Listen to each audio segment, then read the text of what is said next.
1956 में जो महान क्रांति की या महान परिवर्तन किया वो बुद्ध धम्म को अपनाते या बुद्ध धम्म का स्वीकार करते।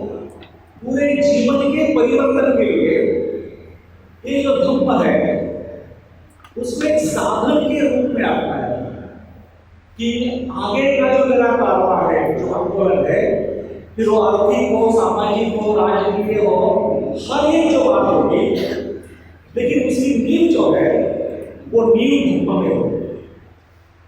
और उसी विषय को हम कल से जानने की, समझने की कोशिश करते हैं। आज उसी विषय को जो भी वक्ता है आज वो अलग अलग आयाम को लेकर हमारे सामने रखने की कोशिश करता है। और इस सत्र की जो शुरुआत है वो शुरुआत लोकमित्र जी अपने प्रवचन से करता है। वैसे रुखाई जी ने कल लोकमित्र जी का परिचय करा के दिया है। आज अपने सभा के या सम्मेलन के दौरान मुझे भी कुछ करके देना है, लेकिन मुझे मालूम है समय से हम ज़्यादा लेट चल रहे हैं। और बहुत बार ऐसा होता है कि लोकमित्र हमारे बहुत करीब है, यहाँ मिलते हैं, तो हमारी स्थिति कभी कभी ऐसी होती है कि जब हम कभी बड़े पेड़ के पास होते हैं तो उस पेड़ की ऊंचाई पे भी ध्यान नहीं देते। कभी हम अगर किसी पर्वत के करीब होते हैं तो उसकी ऊंचाई आगे उतनी समझ में नहीं आती। लेकिन लोकमित्र जी का जो जीवन है वो सही में एक अर्थपूर्ण ऐसा जीवन है। अगले ही महीने में 2024 के जनवरी में उनकी धम्मचरी दीक्षा को 50 साल पूरे हो गए।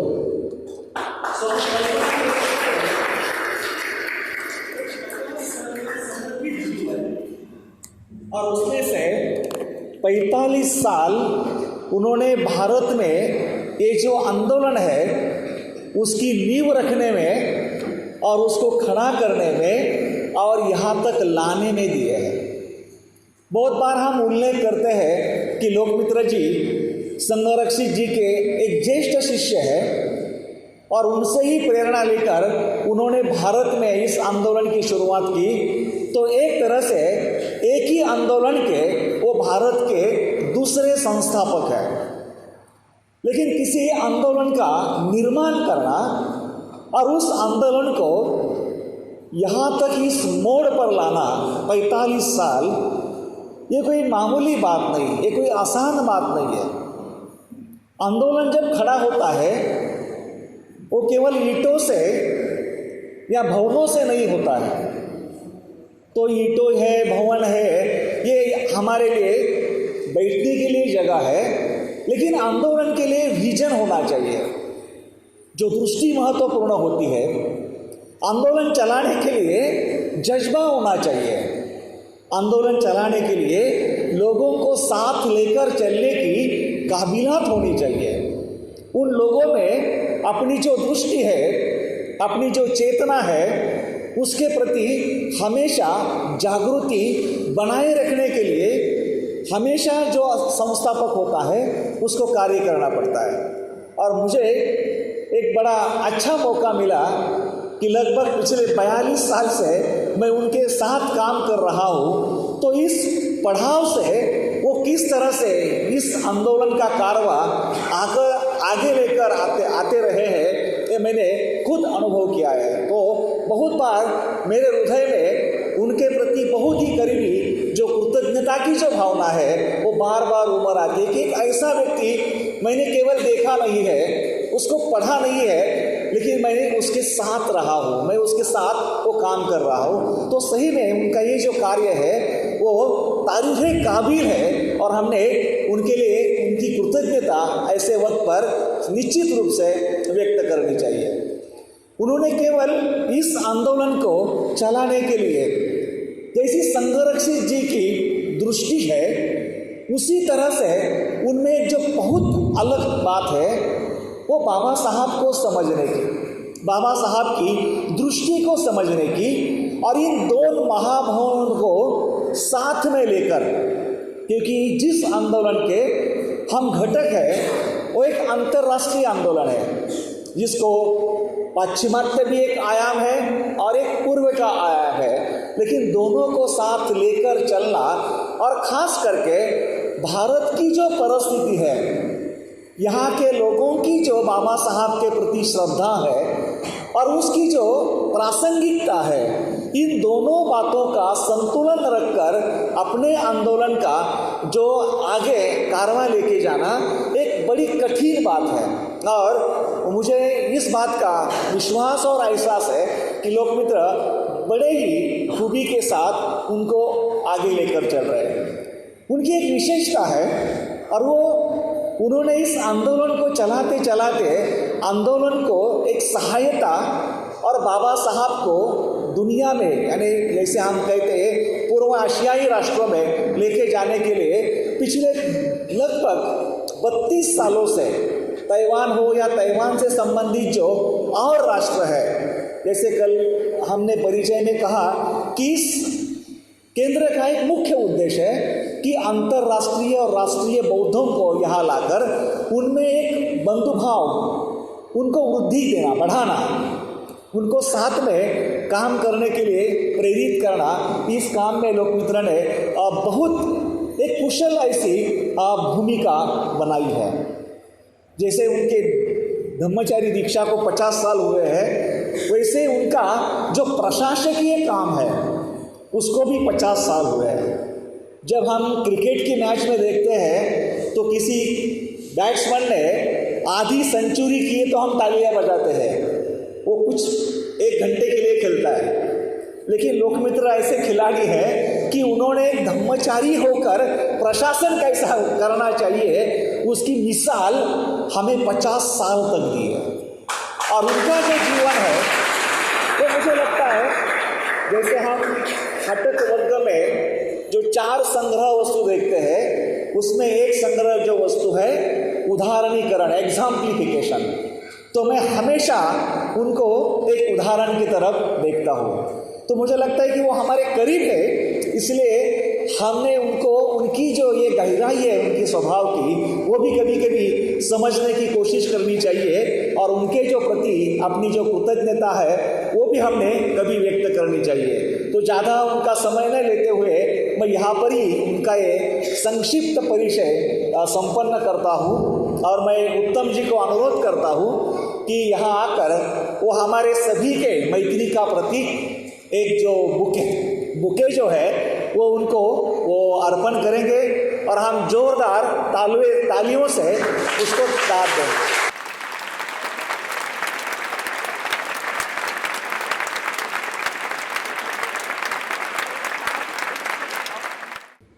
So,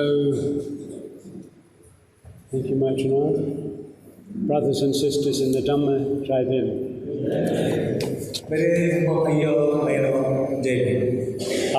Yesterday, you had 4 wonderful talks from 𝑚𝑝𝑙𝑒𝑚𝑒, Professor Mosque, Shatter, Battery, and Marchanath. तो कल आपने बहुत ही बेहतरीन ऐसे प्रवचन सुने हैं 4 लोगों से, जिनमें मंजुला बैठ है, प्रोफेसर मस्के, श्रद्धावजरी और Baidyanath. Actually, I think there were some best talks, collection of talks we've had at these celebrations for as long as I can remember. तो जितना मुझे याद है, मुझे लगता है कि कल का जो कार्यक्रम था अभी तक के कार्यक्रम में, तो एक 4 अच्छे प्रवचनों का वो एक अच्छा मेल था। But today, I think, could be even more rewarding for you. तो हो सकता है आज हम यहाँ पर जो सुनने वाले हैं वो शायद आपके लिए और बेहतरीन हो सकता है। So this is such a special subject. ये खास करके बहुत ही विशेष ऐसा विषय है। And there is many different approaches to it as there are people practicing it. तो ये जो विषय है, उस विषय की तरफ देखने के जो नजरिया है, जो हमारे दृष्टिकोण है, वो भिन्न भिन्न या अलग हो सकते हैं, जैसे कि लोगों की जिस तरह की आचरण शैली हो। And I'll start reminding you of how I connected with this sort of, as it were, theme in my life, in our life, of Dhamma and social activism. तो इसकी मैं जो शुरुआत है वो मैं मेरे स्वयं से करने वाला हूँ कि मैं किस तरह से इस क्षेत्र में यानी सम्मिलित हुआ या सहभागी हुआ और इसका हमारे या अपने सभी के जीवन में किस तरह का या कैसा प्रभाव है. I've often spoken of Sangharakshita's lectures in 1976 on the Sutra of Golden Light, showing that you can't transform the self without transforming the world, and you can't transform the world without transforming the self.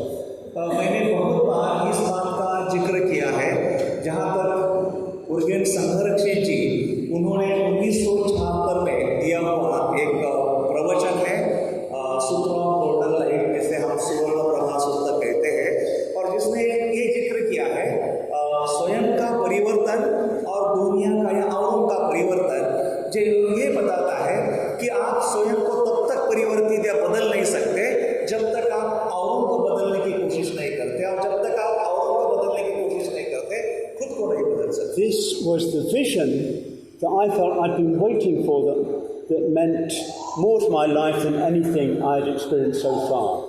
तो वो कहते हैं कि ये जो दृष्टि है, मानो कि ये दृष्टि समझने की या जानने की मेरे जीवन में मानो मैं बेसब्री से इंतजार कर रहा था कि इससे अलावा आज मैं जो जी रहा हूँ वो उसी के तरह है, उसी के कारण है. Then a year later, I was at Diksha Bhumi on the anniversary of the Diksha. और उसके पश्चात एक साल के बाद ही लोकमित्र जी यहाँ पर दीक्षा भूमि में जो दीक्षा समारोह का वर्धापन दिन था उसमें शरीक है. And in that program, I saw the possibility of the implementation of this principle in a unique way. और वो कहते हैं कि मैंने जो वहाँ पर अनुभव किया दीक्षा भूमि पर, तो उसने मेरे इस बात का एहसास किया कि जो सिद्धांत मैंने पढ़े हैं उन सिद्धांतों को अमल में या कृति में लाने के लिए ये जो स्थिति है, यहाँ की जो परिस्थिति है, ये परिस्थिति एक बेहतरीन परिस्थिति. And there were two components to this.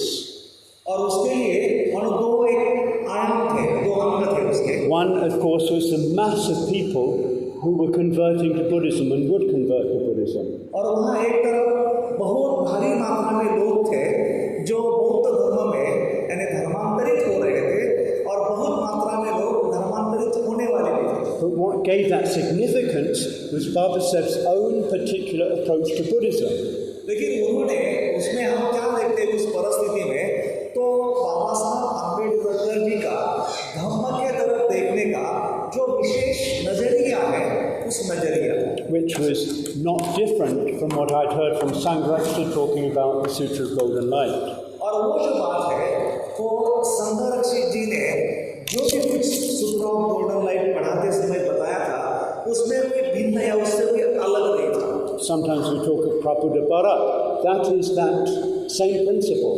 कभी-कभी हम प्रबुद्ध भारत इस बात का जिक्र करते हैं, लेकिन प्रबुद्ध भारत और जो सूत्र ऑफ गोल्डन लाइट में बताई हुई जो शिक्षा है वो एक ही है. And as I learned more, Baba said, I sort of was convinced even more by his vision. और जैसे मैं अधिक स्तर पर बाबा साहब को पढ़ता और समझता गया, तो फिर मेरी एक तरह से मानो तसल्ली हो गई कि ये वही दृष्टि है. He saw the principles of liberty, equality, fraternity as the principles underlying the best possible world. तो बाबा साहब अम्बेडकर जी ने ये देखा था, ये समझ लिया था कि ये जो सिद्धांत है स्वातंत्र्य, समता और बहुलता का, ये जो हम जो नई संभाव्य दुनिया देखना चाहते हैं उसकी एक नींव है, उसका वो फाउंडेशन है. But he concluded that Buddhism was the best way to bring out the real meaning and the best way to accomplish to bring those principles into reality. और उन्होंने इस बात की तसल्ली की थी कि कि बौद्ध धर्म एक ऐसी राह या रास्ता है कि इन तीनों स्वातंत्र, समता और बंधुता, इन सिद्धांतों को वो यानी कृति में या अमल में लाने के लिए एक रास्ता। And then the central chapter in the Buddha's Dhamma is on Saddhamma. और बुद्ध और उनका धम्मा इस ग्रंथ में एक जो मध्यवर्ती जो प्रकरण है जो सद्धम्मा है। And like the Sutra of Golden Light, he shows that the practice of Saddhamma involves on the one hand transforming mind and on the other transforming world. तो जिस तरह से सुवर्ण प्रभा सूत्र में कहा है, उसी तरह से बाबा साहब अम्बेडकर जी ने ये जो सद्धम्मा का जो प्रकरण लिखा है, उसमें एक तरफ वो ये दिखाते हैं कि किस तरह से व्यक्ति अपने मन पर कार्य कर सकता है, और दूसरा आयाम वो दिखाते हैं कि किस तरह से वो औरों के साथ या औरों के साथ कार्य कर सकता है। He was very direct. He said, if you practice the Dhamma but it doesn't impact the world, then that is not the practice of the Dhamma. बाबा साहब यहाँ बहुत ही सीधा बात करते हैं कि अगर आप धर्म का आचरण कर रहे हो, लेकिन आपके आचरण का अगर दुनिया पर प्रभाव नहीं हो रहा है या परिणाम नहीं हो रहा है, तो आप जो आचरण कर रहे हैं वो आचरण ही नहीं है। So these are some of the connections for me. And I hope that some of our speakers today will share their own connections, how their own understanding has developed. तो मेरे लिए इस विषय को लेकर ये एक तरह से संबंधित ऐसी बातें हैं, और मुझे लगता है अन्य भी जो वक्ताएं हैं उनके भी जीवनानुभव में शायद ऐसे ही कुछ हो सकता है। I want to now look at how the Dhamma affects our social activism. अभी मुझे ये दिखाना है या समझाना है कि ये जो धम्म है वो धम्म हमारा ये जो सामाजिक सक्रियता का जो अंग है उस पर किस तरह से प्रभाव करता है। It's not that our being Buddhist is one thing and our being a social activist is another, and that they're essentially separate. तो ऐसा नहीं है कि बौद्ध होके या बौद्ध करके हमारे जीवन का एक अंग अलग है और सामाजिक कार्य के रूप में हमारे जीवन का दूसरा अंग एक अलग है, और ये दोनों अलग हिस्से हैं। So we talk of our social activism, our social work as being an expression of our Dhamma practice. तो जब हम ये सामाजिक सक्रियता की बात करते हैं, तो ये जो सामाजिक सक्रियता जो है वो हमारे धम्म आचरण का एक प्रकार से अभिव्यक्त ऐसा अंग है। So what is that practice that expresses itself in that way? तो ऐसी कौन सी आचरण की बातें हैं कि जो हमें उस तरह से प्रकट करने में या अभिव्यक्त करने में दिखाई देती है? What is it in the Dhamma that supports this approach? तो धम्म में ऐसी कौन सी शिक्षाएं हैं जो शिक्षाएं इस दृष्टि को या इस अंग को सहायता करती है या सहायता देती है? What is it in the Dhamma that empowers us to work effectively? तो धम्म में ऐसे कौन सी बातें हैं या ऐसे कौन से अंग हैं कि जो हमें सक्षम बनाती है या हमें शक्तिशाली बनाती है कि हमें इस कार्य को करना है? So these are questions that all Buddhists have to ask themselves. तो जो सभी जो बौद्ध है उन्होंने ये सवाल खुद को पूछने चाहिए। Now, other Buddhists may or may not do it. तो अन्य जो बौद्ध लोग हैं वो शायद ये करेंगे भी या ना भी करेंगे। But you, as inspired, as followed by Baba Sahib, as followers of it, have a duty to do it. लेकिन आप जो स्वयं को बाबा साहब के अनुयायी समझते हैं, तो ये आपका कर्तव्य बनता है कि आपने इन बातों को टटोलना है, उसकी जांच करनी है। Your conversion to Buddhism is not complete unless you bring Dhamma and social activism together. तो हमारा जो बौद्ध धर्म में जो धर्मांतरित होना है, ये कृति तब तक पूरी नहीं हो सकती जब तक हम बौद्ध धर्म और उसका जो अभिव्यक्त या प्रकट अंग जो है सामाजिक सक्रियता उसको एक नहीं बनाते। So once we understand how the Dhamma can help us in this work, then we need to look at how to keep the spirit of the Dhamma alive in our work. तो जब हमें इस बात का एहसास होता है कि किस तरह से हमारा जो धर्म का अंग है ये सामाजिक सक्रियता में हमें मदद करेगा, तो फिर दूसरा मुद्दा निर्माण होता है कि उसकी जो चेतना है उस चेतना को हम किस तरह से जीवित रख पाएंगे। There's always a danger of losing perspective in what we're doing. तो हम जो भी कुछ करते हैं बहुत बार इसमें खतरा होता है कि हमारी जो दृष्टि है वो दृष्टि कभी हम खो सकते हैं या खो देते हैं। It's inevitable. We all do it. It happens to us all. We lose perspective. We lose our vision. We lose our inspiration. तो ये होना ही है, ये होते ही रहता है कि हमारी जो भी दृष्टि है, हमारा जो हमारी जो देखने का जो हमारी शक्ति है, ये बहुत बार हम उसको खो देते हैं, हमारी चेतना को खो देते हैं। Our essential practice as Buddhists is going for refuge to Buddha, Dhamma, Sangha. एक बौद्ध करके हमारी जो मध्यवर्ती जो आचरण पद्धति है वो है शरण गमन। जो शरण गमन हम बुद्ध, धम्म और संघ के प्रति कटिबद्ध होकर करते रहते हैं। You may not think of this as a practice. You may think of it as just a declaration. तो आप शायद उसको आचरण के रूप में या आचरण शैली के रूप में शायद नहीं देखेंगे, लेकिन एक तरह से एक सजावट के रूप में शायद आप उसको समझेंगे। But it's so much. It's a commitment. It encompasses these three Buddha, Dhamma, Sangha. Encompass everything. लेकिन ये एक अर्थ से हमारी कटिबद्धता है और वो कटिबद्धता बुद्ध, धम्म और संघ के प्रति हमारी जो भावना है उन सभी को एक साथ दर्शाती है। To the extent these three are alive in us, to the extent that these three we're practicing these, to that extent the expression in terms of social activism will be alive. जब तक ये जो तीन रत्नों के प्रति हमारी जो भावना हमारे हृदय के अंदर जीवित है, जब तक हम निश्चित रूप से उनका आचरण कर रहे हैं, तब तक ये जो सामाजिक सक्रियता का जो हिस्सा है वो हमारे अंदर क्रियाशील रहेगा। So when we're very busy, the danger is that we forget about who the Buddha was. तो जब हम बहुत ही व्यस्त रहते हैं या व्यस्त होते हैं तो हम भूल जाते हैं कि बुद्ध कौन थे। We just bow down to him mechanically. तो बुद्ध के रूप को हम केवल यांत्रिक रूप से नमन करते हैं।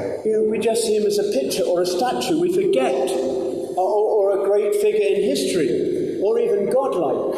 तो फिर हम उस बात को देखते हैं कि जैसे मानो बुद्ध का कोई चित्र है या बुद्ध की कोई मूर्ति है या बुद्ध मानो इतिहास में कोई तो एक महान व्यक्ति हो गए हैं। So how do we keep alive this vision of human greatness? तो मनुष्य की ये जो महानता की जो दृष्टि है उसको हम किस तरह से जीवित रखेंगे? How do we keep alive this personification, this realization of wisdom? तो ये जो प्रज्ञा का जो भी हम आविष्कार देखते हैं बुद्ध के रूप में, उसको हम किस तरह से जीवित रखेंगे? How do we keep alive the spirit of Mahakarunika? तो ये जो उनके अंदर की जो महाकारुणिक होने की जो चेतना है, जो जीतापन है, उसको हम कैसा जीवित रखेंगे? How do we keep alive this vision of freedom from all confusions, all prejudices? तो जो भी हमारे संबंध है, जो भी हमारे पूर्वग्रह है, उससे हम पूरी तरह से मुक्त है, परे है, और उसको हम किस तरह से जीवित रखेंगे उस भावना को? How do we keep alive this freedom from all negative, unskillful mental states that in the end only limit us and hold us back? तो जो भी हमारे अंदर नकारात्मक और अकुशल भावनाएं हैं, जो हमेशा अक्सर एक जकड़ कर मर्यादित बनाती है, उनको हम कैसा देख पाएंगे? If we lose our vision of the Buddha, we lose everything. हम बुद्ध के प्रति की हमारी जो दृष्टि है, उस दृष्टि को भूलते हैं, तो बाकी सभी अंगों को हम भूल देते हैं। And the second jewel, the second refuge, is the Dhamma. The Dhamma are the practices that help us grow, become more and more like the Buddha. और दूसरा जो रत्न है जिसे हम धम्म कहते हैं, और धम्म यानी सभी जो सराव पद्धतियाँ हैं, आचरण की जो शैलियाँ हैं, जो हमें विकास करने के लिए मदद करती है, बुद्ध के तरफ या बुद्ध के जैसा बनने के लिए हमें मदद करती है। And the major this is the cultivation, the systematic cultivation of increasingly skillful mental positive states. तो इसका एक हम कृतिशील जो बातें देखते हैं कि हमारे अंदर जो भी कुशल भावनाएं हैं, उन कुशल भावनाओं का यानी एक तरह से पायदानों के ऊपर एक विकास करते रहना है. Mental states of maitri and karuna. जैसे हम देखते हैं मैत्री और करुणा की जो मनोअवस्था या मनोभावना है, Of virya, of kshanti, जैसे वीर्य है या शांति है, of equanimity and of awareness. जैसे हम देखते हैं कि उपेक्षा है और जागृति है, And of freedom. और जो मुक्ति की अवस्था या स्थिति है. Now, it's not so difficult if we have a little bubble, if we're living in a sort of away from the world, as it were. तो अगर समझो हम थोड़े सांसारिक स्थिति से दूर रहते हैं, तो मानो छोटे से अपने ही दुनिया में गुम हो जाना ये कोई कठिन बात नहीं है. I say that with some reservations, which I'll try and come back to later. तो मैं ये जो भी कुछ कह रहा हूँ उसके प्रति मेरे कुछ मुद्दे हैं, लेकिन आगे के हिस्से में मैं उनको और स्पष्ट करूँगा. But when we're involved in social activism, continually confronted with challenges and difficulties, all the time this throws up questions for us. जब हम सामाजिक सक्रियता की प्रक्रिया में जब सम्मिलित होते हैं, तो समस्या और चुनौतियाँ हमेशा ही हमारे सामने या हमारे रास्ते में एक तरह से बाधा बनकर आती है और उनके साथ हमें जूझना पड़ता है. We're surrounded by unethical conduct. We're surrounded by powerful social forces which don't consider ethics. तो हम ऐसे परिस्थिति में रहते हैं या रह रहे हैं जहाँ दुनिया में यानी दंड मार्ग का और जो सामाजिक जो प्रभाव है, जो शायद हमारे जैसा नहीं सोचते हैं, ऐसे परिस्थिति में हम जी रहे हैं. How do we practice ethics, which is so basic to the Dhamma in that situation? तो जब हमारे इर्द गिर्द लोग जब नैतिकता का आचरण नहीं करने वाले हैं, ऐसे स्थिति में हम स्वयं नैतिकता का सराव कैसे जारी रखें या करते रहें. 𝐺𝑜𝑙𝑑𝑒𝑛, which happened almost the day after, about this time, 2006, the most horrific. तो 2006 में विजयादशमी के समय ही जो खैरला जी की अत्याचार की घटना हुई थी, वो कितनी भयंकर थी. But it's happened to a greater or lesser extent all the time. और ऐसी जो घटनाएं हैं, वो कम ज़्यादा प्रमाण में या पैमाने में हमेशा हमारे इर्द गिर्द होती ही रहती है. You know, in the 80s and early 90s, friends of mine in the police used to say, look, probably less than a third of these things get reported or get known about. तो लोकमित्र जी के एक मित्र है जो police में कार्यरत थे. तो जो 80 का जो दशक था या 19 के दशक की जो शुरुआत है 90 की, तो वो कहते थे कि ये जो भी कुछ अत्याचार होते हैं उसमें से केवल 1/3 हिस्सा ही पुलिस में उसकी शिकायत दर्ज करते हैं. So we feel the incredible pain of those who have been abused. तो ये जो लोग हैं जिनके ऊपर ये अत्याचार होता है, उनकी जो गहरी जो वेदनाएं हैं उसका हम एहसास करते हैं.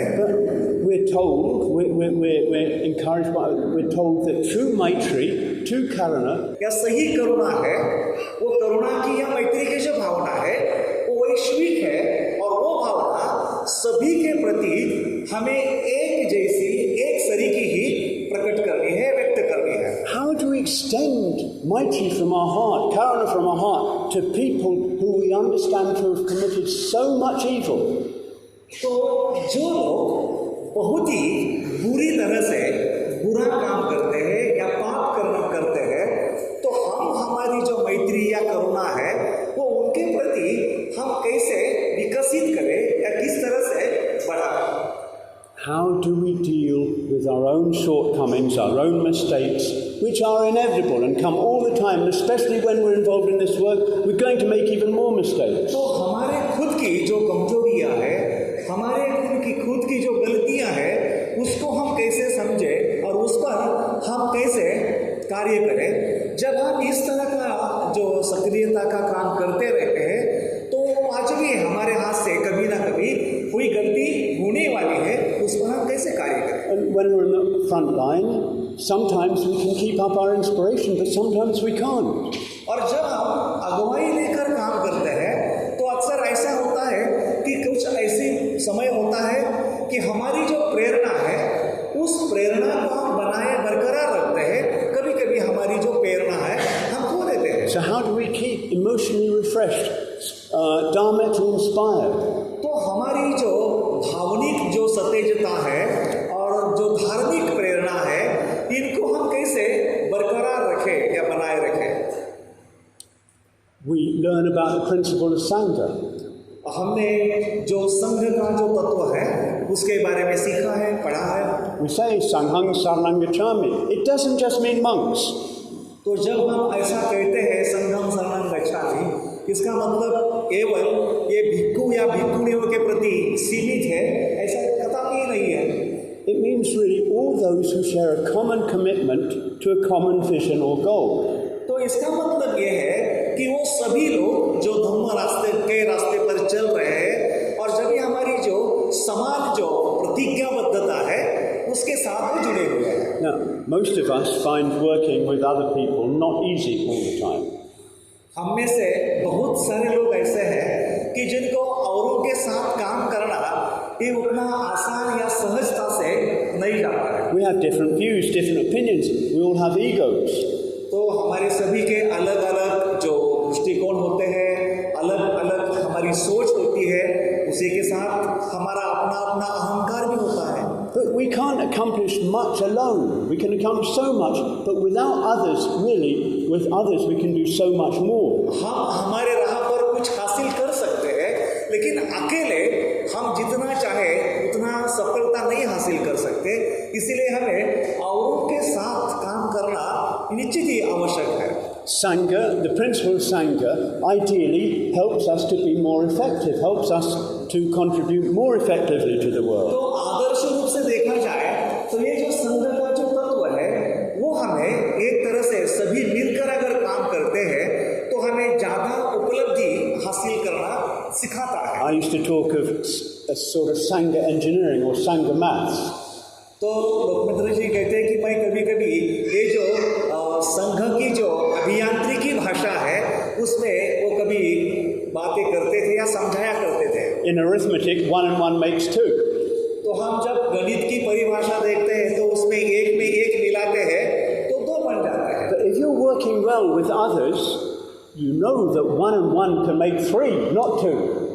लेकिन अगर आप औरों के साथ मिलके काम कर रहे हैं तो उस परिस्थिति में 1 और 1 से 2 बनने की जगह 1 और 1 3 भी हो सकता है। Even more, even it can make 4, make 5, make 6, make 7.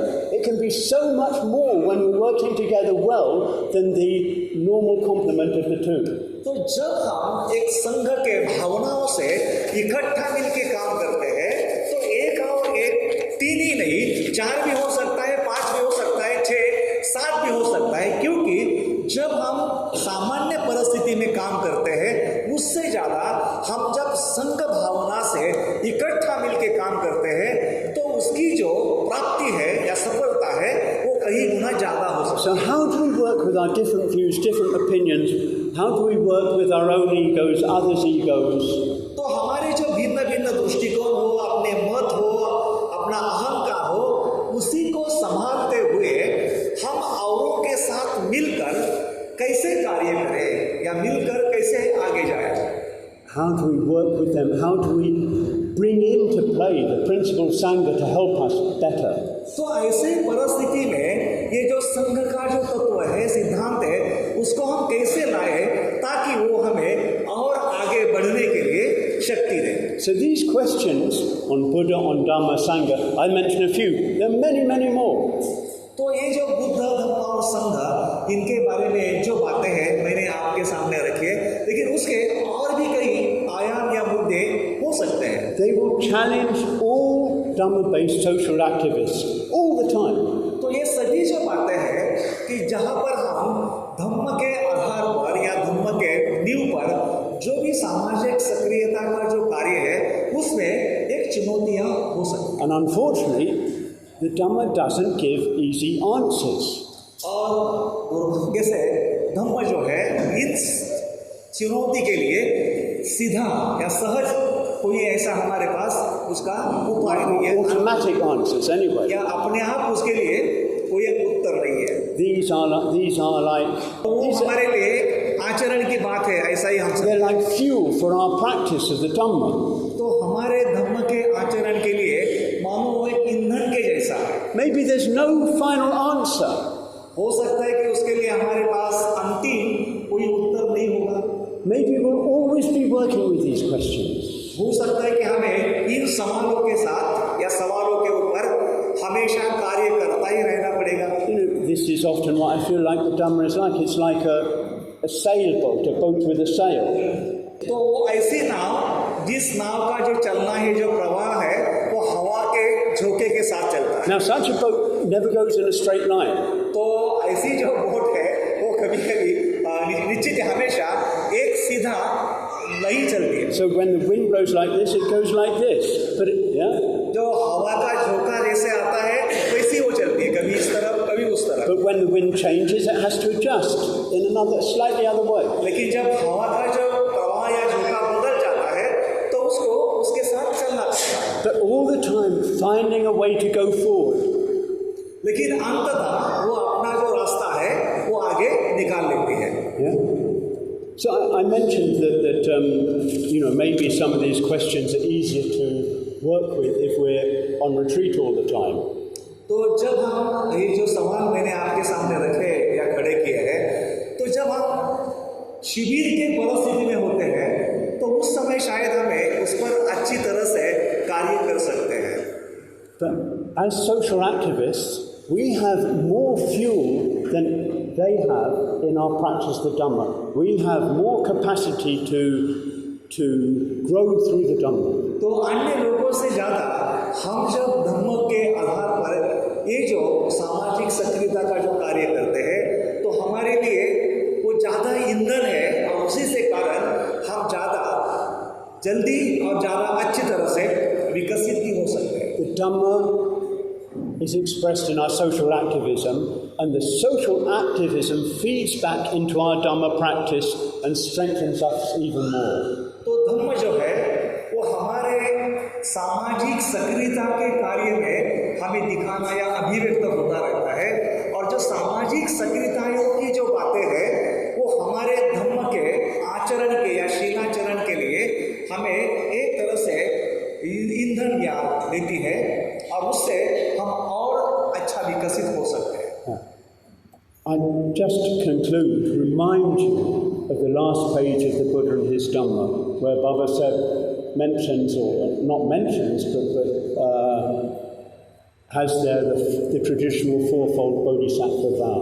मैं आपको इस समाप्ति की तरफ लेके चल रहा हूँ और उसमें भगवान बुद्ध और उनका जो धम्मा है उसके जो आखिरी पन्ने पे बाबा साहब अम्बेडकर जी ने बोधिसत्व की जो पारंपरिक जो प्रतिज्ञा है वो प्रतिज्ञाएं वहाँ पर दी है। There are 4 of these vows. I'm just going to mention the 2 main ones.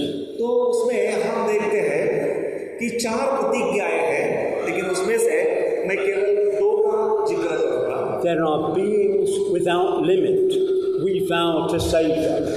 तो वो कहते हैं कि इस दुनिया में जो जीव है वो अमर्याद है, असीम है, और हम ये शपथ ग्रहण करते हैं कि हम उनकी मुक्ति के लिए कार्य करेंगे। There are depravities in us without number, weaknesses.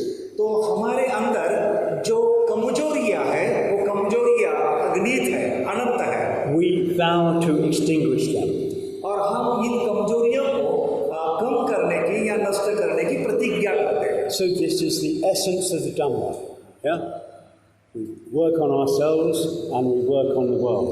तो ये मानो धम्म का सार है, हम स्वयं पर कार्य करें और हम औरों के लिए कार्य करें। And it sums up the theme of our today's conference. हमारी ये जो आज के सम्मेलन की जो मध्यवर्ती कल्पना है उसका और ये सार में सम्मिलित है. So in the morning you've got some very special people talking to you who've accomplished enormous amount. तो आज के सुबह के सत्र में हमें बहुत ही अच्छे वक्ता यहाँ उपलब्ध है जिन्होंने अपने जीवन में बहुत कुछ इस कार्य क्षेत्र में हासिल किया हुआ है. And in the afternoon you're going to hear from more junior people, but nevertheless trying to do what they can through the spirit, the twofold spirit of Dhamma practice and social activism. और दोपहर के सत्र में हमारे कुछ junior कार्यकर्ता है उनसे हम सुनेंगे, लेकिन वो इस कार्य में कार्यरत है, कुछ करने की वो कोशिश कर रहे हैं. So please have a wonderful day. I'm sure you'll get a great deal from it. तो आपका आज का जो दिन है वो बहुत ही अच्छा और सफल रहे. JB.